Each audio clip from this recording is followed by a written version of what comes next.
In the functional medicine practice that I have, patients have autoimmune disorders, and a lot of them have gastrointestinal symptoms. Well, guess what? There's a connection between the two. And what the research is really showing through the work of Dr. Alessio Fasano, who is a Harvard professor. He runs the Celiac Research Center at University of Maryland. He's from Italy as a research scientist. His initial work was around cholera, to find a vaccine for cholera, and what they stumbled on was this enzyme called zonulin.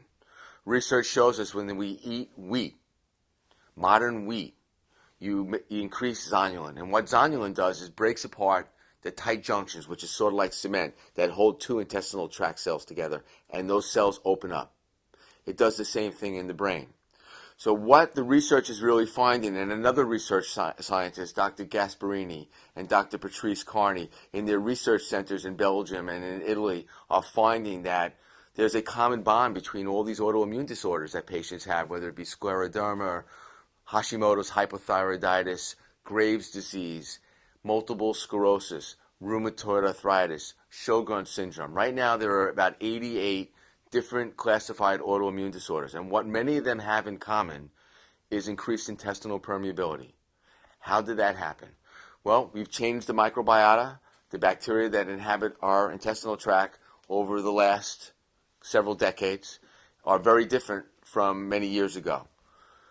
We've increased gluten exposure a tremendous amount, and that we now know that gluten and the type of gluten that's been hybridized and the hybridization of proteins found in grains has also changed the microbiota. And then we talked about the genetically engineered foods and how that changes the microbiota. And so we have this perfect storm, and we have this epidemic now. The third leading cause of death in this country is autoimmune diseases, and the common thread is increased intestinal permeability. So what might create MS in one patient might create scleroderma in another patient. It might create rheumatoid arthritis in another patient. And so the common thread here is increased intestinal permeability or leaky gut. And what we also find is epidemically low levels of vitamin D. And what vitamin D does is shoot down those antibodies. All right? And so you need to check your levels of vitamin D, which I've been doing for approximately 10 years already in my clinical practice, which is just starting to hit mainstream medicine right now, where doctors are really looking at vitamin D. Most labs give you a range of about 30 to 100.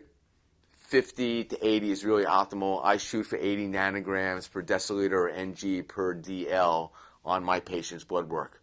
And by fixing the gut, by healing the digestive tract with really good nutrients, and stop throwing fuel on the fire by taking gluten out of the diet and reducing processed or removing processed carbohydrates out of the diet, you are going to improve your gastrointestinal tract, and guess what's going to happen? Your autoimmune disorders will go from being positive to becoming negative. I can help you find and navigate those waters and show you how to do that through the functional medicine model, and add years to your life and life to your years.